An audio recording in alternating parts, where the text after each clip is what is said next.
So picking the right shoe for pickleball can be a challenge, and that marketing jargon that exists for paddles, like the perfect blend of power and control, also exists for shoes and changes from brand to brand, making it hard to compare between them. So when you learn about the universal components of a court shoe, you'll better understand which features are important for you to look out for shopping for your next pair of shoes.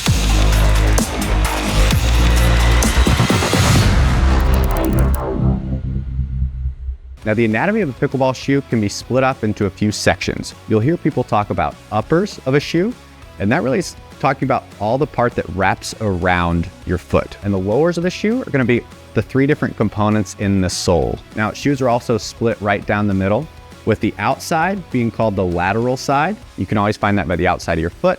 And then the inside being the medial side. So starting with the uppers of a court shoe, we can split it out into the rear foot, the midfoot, and the forefoot.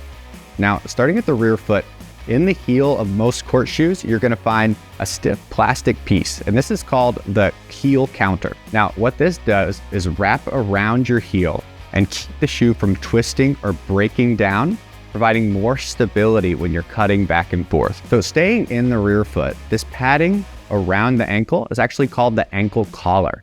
And what it does is protect your ankle from moving around and keeps the heel of your foot locked down in the back of the shoe while you're running and jumping, and is a feature you're gonna find in almost every court shoe. So the next component of the pickleball shoe upper is gonna be the tongue. Now, the tongue of court shoes is designed to protect the tops of your feet from strain against the laces, and usually comes in two different kinds. It might be a three-piece tongue like this.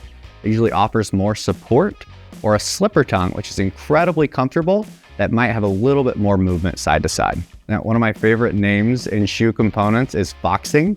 And what that's referring to is the additional supportive material around the upper of a shoe. And it helps kind of limit twisting and the breaking out of your shoe when you're cutting side to side.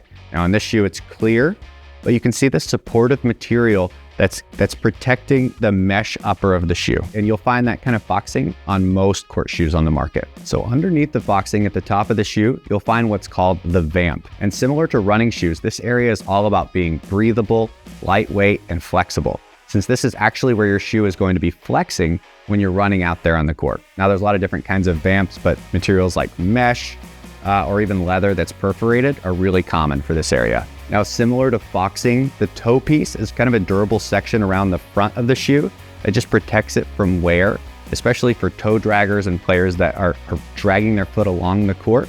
This area can break down, and if it's just the fabric, it's gonna go away like nothing. So most companies will include kind of a protected area on the toe piece. Now that we talked about the uppers of the shoe, we can move on to the lowers. And we can split the lowers into sections just like the uppers. So we've got the outsole, the grip kind of tread on the bottom of the shoe, the midsole, that supportive cushioning area, and then the insole, which is comprised of both the lining on top of the midsole, and then usually a removable insole that people either keep on the shoe or replace with one of their own. Now, when you're looking at the lowers, one of the key signs that you're looking at a court shoe is gonna be this little notch here, which is called the lateral flange.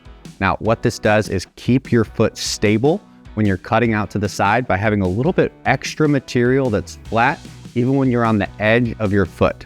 The lateral flange is a crucial part to any court shoe, and it's one of the key reasons we want to play in a court shoe instead of a shoe designed for something like running. So starting from the top of the lowers and moving down, we've got the insole of the shoe. Usually this is a removable piece, just like any other shoe, but different than a running shoe, we've got a slightly more dense material that's gonna be more supportive for you out on the hard court. So below the insole of the shoe is the midsole.